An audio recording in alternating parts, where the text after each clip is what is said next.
भारत और चीन दुनिया के दो बहुत पुराने और बड़े देश हैं। ऐसे में अगर यहाँ के बच्चे एक दूसरे के देश जाएं, वहाँ के लोगों से मिले और उनके रहन सहन को समझे तो उन्हें बहुत कुछ नया सीखने को मिलता है। इसी वजह से हाल ही में Delhi public school DPS Dwarka के बच्चों और टीचर्स की एक टीम चीन गई। यह विजिट ब्रिक्स देशों के एजुकेशन और कल्चर एक्सचेंज प्रोग्राम का हिस्सा था। वहां जाकर भारतीय बच्चों ने चीन की लेटेस्ट टेक्नोलॉजी, ऐतिहासिक जगहों और वहां के लोगों की लाइफस्टाइल को बहुत करीब से देखा। इस ट्रिप पर गई स्कूल की टीचर मोनिका शर्मा बताती हैं कि इस प्रोग्राम का असल मकसद ब्रिक्स देशों के बच्चों की आपस में जान पहचान बढ़ाना है। उनका कहना है कि किताबों से पढ़ाई करना तो ज़रूरी है ही, लेकिन जब आप दूसरे देश जाकर वहाँ के लोगों और उनके तौर तरीकों को समझते हैं तो उससे कहीं ज़्यादा गहरी सीख मिलती है। ये 2022 में शुरुआत की गई थी इस प्रोग्राम की। वो क्यों करी गई थी?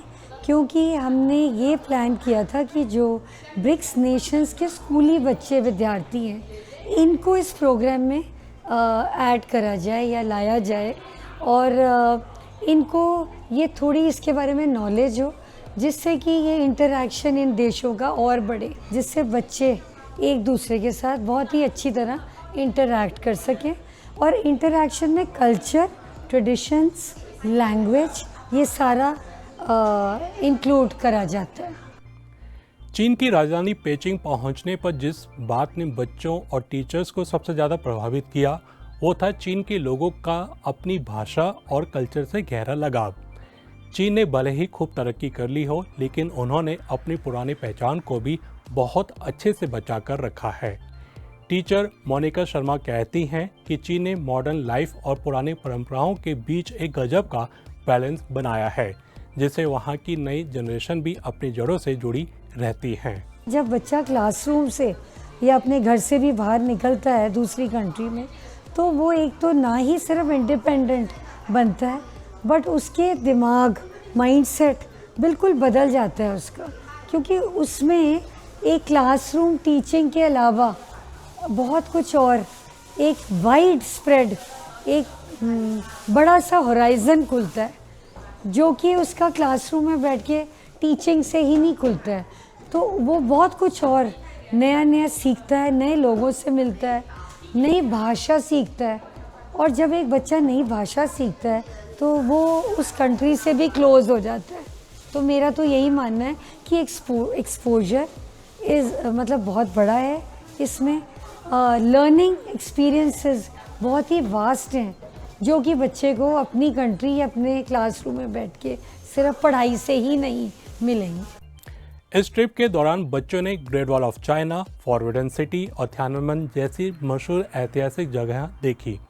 साथ ही उन्होंने चीन के मॉडर्न शहर, चौड़ी सड़कें, ऊंची ऊंची इमारतें और शानदार इंफ्रास्ट्रक्चर भी देखा। 9वीं क्लास की छात्रा आर्त्रिका चौहान के लिए ये एक्सपीरियंस किताबों में पढ़ी बातों से कहीं बढ़कर था। बहुत अच्छा लग रहा है, नए लोगों से मिलने को मिलता है, नई चीज़ें सीखने को मिलती है। और कल हम ग्रेट वॉल ऑफ चाइना गए थे, वहाँ का एक्सपीरियंस बहुत ही अलग था, क्योंकि it's one of the wonders of the world. तो बहुत अच्छा लगा वहाँ जाके, और हम चढ़े भी, काफ़ी फ़ोटोज़ खिंचवाई और अलग अलग तरीके का खाना खाया, दोस्त बनाए, अच्छा था। एक्सचेंज प्रोग्राम होते हैं हमारे स्कूल में, मैं उनमें हमेशा हिस्सा लेती हूँ।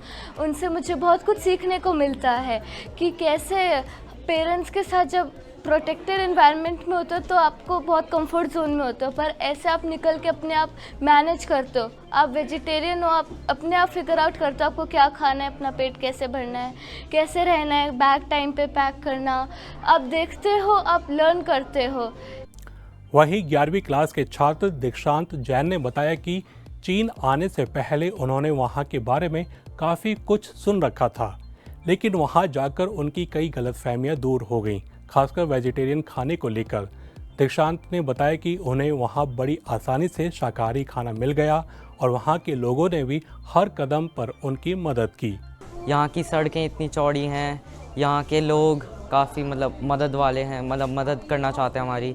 और फिर मैं जो अपने माता पिता को बताना चाहूँगा वो ये है कि ये बहुत ही अच्छा देश है, लोग कहते हैं कि यहाँ पर बहुत कठिनाई है वेज लोगों के लिए, और वो लोग मददगार हैं। वेज खाना भी मतलब मिलता है यहाँ पे, और लोग मदद करना चाहते हैं हमें वेज खाना देने के लिए भी। मैं ज़रूर आना चाहूँगा यहाँ पर। मैं पढ़ना तो ज़रूर चाहूँगा अगर मुझे मौका मिले। मैं सबसे पहली चीज़ जो सीखना चाहूँगा वो है चाइनीज़, क्योंकि यहाँ पर मुझे काफ़ी कठिनाई हुई चाइनीज़ बोलने में। और फिर दूसरी चीज़ जो मैं सीखना चाहूँगा, यहाँ पर कहते हैं साइंस मैथ्स का करिकुलम जो है वो इंडिया से अलग है, तो उसे भी मैं मतलब एक्सपीरियंस करना चाहूँगा।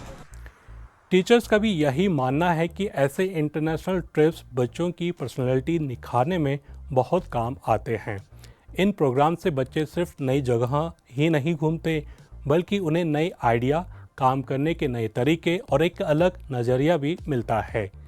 डीपीएस की ही एक और टीचर हेमा कपूर का कहना है कि अन्य देशों की अच्छी बातें सीखना और उन्हें अपनी ज़िंदगी में उतारना ही ऐसे प्रोग्राम्स की असली कामयाबी है। हम अपने बच्चों को ये ज़रूर सिखाते हैं कि दूसरे देशों की सभ्यता को जानो, पहचानो और हमेशा उन सभ्यताओं से और उन देशों से अच्छी चीज़ों को ग्रहण करने की कोशिश करो, कि जो अच्छी चीज़ें हैं उनको अवश्य ग्रहण करो। हम ये चाहेंगे कि हमारे बच्चे भी यहाँ की जो भी अच्छाइयाँ हैं, जो भी प्रशंसनीय चीज़ें हैं, उन्हें ग्रहण करके जाएं और अपने देश के बच्चों को ये चीज़ें समझाएं।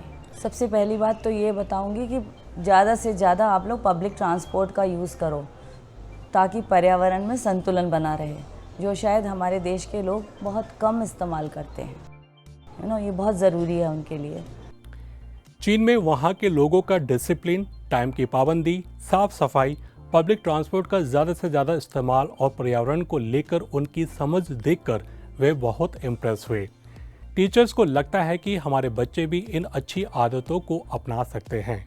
उनका ये भी कहना है कि साइंस और टेक्नोलॉजी में चीन ने जो तरक्की की है वो नई जनरेशन के लिए एक बड़ी प्रेरणा बन सकती है। आज जैसे बच्चे हमारे विज्ञान को देखकर आए, तकनीकी चीज़ों को देखकर आए, मेडिकल साइंस की गए या बिजनेस इकोनॉमिक्स की यूनिवर्सिटी गए, तो उनको ये पता होना चाहिए कि हमारे देश में अभी भी इन चीज़ों की बहुत ज़्यादा ज़रूरत है, एंड अगर वो इन देशों से जुड़ेंगे तो वो जल्दी ही इन चीज़ों को ग्रहण कर पाएंगे। कोई भी सफ़र सिर्फ यादें ही नहीं देता, बल्कि बहुत कुछ नया सिखाकर भी जाता है।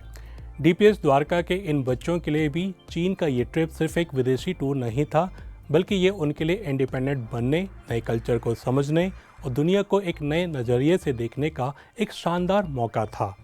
ऐसे प्रोग्राम सिर्फ दो देशों के रिश्ते ही मजबूत नहीं करते, बल्कि आने वाली पीढ़ियों के बीच भरोसे, समझ और दोस्ती की एक पक्की नींव भी रखते हैं। तो ये था आज का हमारा खास कार्यक्रम न्यूज़ फोकस। अभी आज्ञा दीजिए, अगले हफ्ते फिर मिलेंगे इसी समय। नमस्ते।